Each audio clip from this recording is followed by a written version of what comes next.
Savoir la différence entre le Coran et le Hadith, alors regarde bien cette vidéo.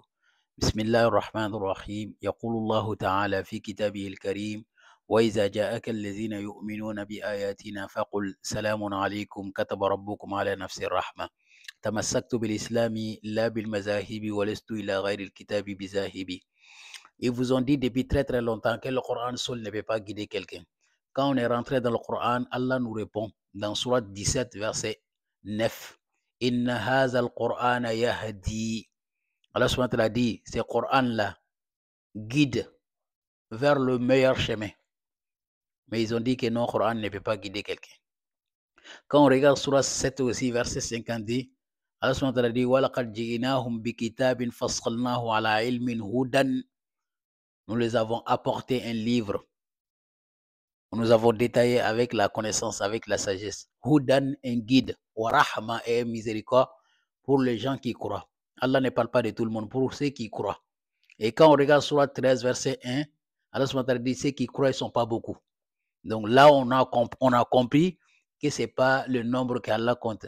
La plupart des gens ne croient pas. Donc, ils sont plus nombreux, mais ils ne croient pas. Donc, ça nous suffit. Alors, est-ce que vous savez la première personne qui a dit que le Coran nous suffit, c'est Omar ibn al-Khattab, d'après leur propre source? On va jouer la vidéo et vous allez voir. وإنما الثالث في الصحيح أن عمر رضي الله عنه قال إن رسول الله غلبه الوجع حسبنا كتاب الله، وذلك أن النبي صلى الله عليه وسلم قال ائتوني بدوات أكتب لكم كتابا لا تضلوا بعده أبدا، فقال عمر حسبنا كتاب الله إن رسول الله قد بلغه الوجع. Voilà. Selon lui, c'est Ousmane al-Khamis. Ça, c'est leur imam. Donc, lui, il a dit que quand le prophète allait mourir, il a appelé le Sahaba, venez, je vais écrire quelque chose. Après ma mort, vous ne serez jamais égarés. Omar était là. Omar a dit, le Coran nous suffit. Hasbuna al-Quran, le Coran nous suffit. Donc, le Coran nous suffit. La première personne qui a dit, c'est Omar ibn al-Khattab, d'après leur propre source. Mais aujourd'hui, quand il dit Coran nous suffit, il dit que toi, tu es un égaré. Tu vois ces gens-là, c'est-à-dire, moi, je me pose la question. C'est pas grave. Le Coran qui est là, le Bukhari est là. Le Coran a été écrit quand le prophète était vivant. Quand on regarde Surat 98, verset 2, Allah subhanahu wa ta'ala dit Rasoul minallahi yatlu suhufan mutahhara. Un messager de la part d'Allah récite des feuilles purifiées. C'est pour ça qu'on appelle Al-Qur'an Al-Mushaf. Rasoul minallahi yatlu suhufan. On appelle Al-Mushaf Al-Qur'an. Livre qu'on a, on appelle Mushaf. Donc, quand le prophète était vivant, Allah subhanahu wa ta'ala récite des feuilles purifiées. Donc, c'était déjà écrit quand le prophète était vivant. Mais quand il s'agit de Bukhari là, qui est là, ça n'existait pas pendant que le prophète était vivant. Quand le prophète est décédé 200 ans après, Bukhari même est né. Après 400 ans que Bukhari, le livre de Bukhari a été apparu. Et puis ça, ce hadith là-bas, ils ont dit, pardon, ils ont dit le Coran, ils ont regroupé le Coran qu'après la mort du prophète. Ça, c'est faux. Quand le prophète était vivant, le Coran existait. Ils ont dit qu'il a été, de toute façon, il ne peut pas nous dire que le Coran a été écrit après la mort du prophète parce qu'ils ont dit dans Ibn Majah 1944 qu'il y a un chèvre qui a mangé une partie du Coran. C'est que ça veut dire que le Coran n'est pas complet. Au même moment, et quand même, ils ont regroupé. C'est pas grave. C'est le Coran qui est là. Le prophète les a mis en garde de ne pas écrire quelque chose si ce n'est pas le Coran. Dans Sahih al-Muslim 3004, n'écrivez rien sur moi si ce n'est pas le Coran. Quelqu'un qui écrit quelque chose sur moi qui n'est pas le Coran, qu'il l'efface.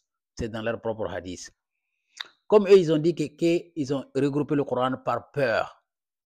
Parce qu'il y a des gens qui mémorisaient le Coran et ils mouraient pendant la guerre. Donc c'est pour cela qu'ils ont eu peur. Pourquoi ils n'ont pas eu peur aussi également d'écrire le hadith? Pendant que le prophète était vivant, s'ils ont dit que le prophète était vivant, que le hadith est bien, pourquoi ils n'ont pas eu peur aussi également pour écrire un livre de hadith, alors qu'il n'y a aucun livre de hadith existait quand le prophète était vivant ou après sa mort? Ça n'existait pas. Bon, c'est pas grave. Donc, aussi également, il y a des contradictions dans le hadith. Si on regarde 6982, le prophète voulait se suicider. 5778 dans le Bukhari, 6982, le prophète voulait se suicider. Dans le même livre, 5778, le prophète lui-même dit, quand quelqu'un fait la même chose, il va aller en enfer. Alors que dans le Coran, Allah nous dit dans Surat 4, verset 29, Wala taqtulu anfusakum inna Allah kana bikum rahima. Ne vous donne pas la mort, ne vous suicidez pas. Voilà. Donc ça contredit l'autre là. Et alors aussi également, surat 4, verset 82. ولو كان من إن أفلا يتدبرون القرآن ولو كان من عند غير الله لوجدوا فيه اختلافا كثيرا. Pourquoi vous ne méditez pas sur le Coran? Si ça venait de notre Dieu qui n'est pas Allah, vous allez avoir maintes de contradictions. Quand vous regardez les versets coraniques et le hadith, vous allez voir dans le hadith là-bas, tout a été transmetteur à sanad. Il a été transmis par, c'est pour cela que tu vas rapporter par un compagnon. Est-ce que, comme ils disent que c'est le Coran, c'est le compagnon qui nous a apporté, les mêmes personnes qui nous ont apporté le hadith, c'est les mêmes personnes qui nous ont apporté. Pourquoi dans le Coran, on ne voit pas rapporté par un sahaba, rapporté par un compagnon? Pourquoi vous ne voyez pas? Ou validé? Parce qu'à chaque 100 ans, il y a un imam qui va venir, il valide le hadith. Hadith qui ne lui va pas, il dit ça c'est sahih et daif. Est-ce que vous avez déjà vu un verset coranique où sahih et daif? Ça n'existait pas. Donc le hadith, ce sont des inventions collées au prophète. Et hadith aussi, il y a des mensonges là-dedans. Alors qu'Allah nous dit dans Surat 41, verset 42, La ya'tihi al-batilu min bayni yadayhi wa la min khalfihi. Le mensonge ne vient nulle part. Le Shia ne croit pas au hadith des sunnites. Les sunnites aussi ne croient pas au hadith des Shia. Au même moment, eux deux, ils croient au Coran. Vous voyez? Donc, ça finit pas. Donc, le hadith, ce sont des mensonges en train de vous inciter à les suivre. Suivez le Coran. Le prophète lui-même, il a été guidé par le Coran. Wassalamu min Allah alaykum wa barakatuhu. Ila al-liqa.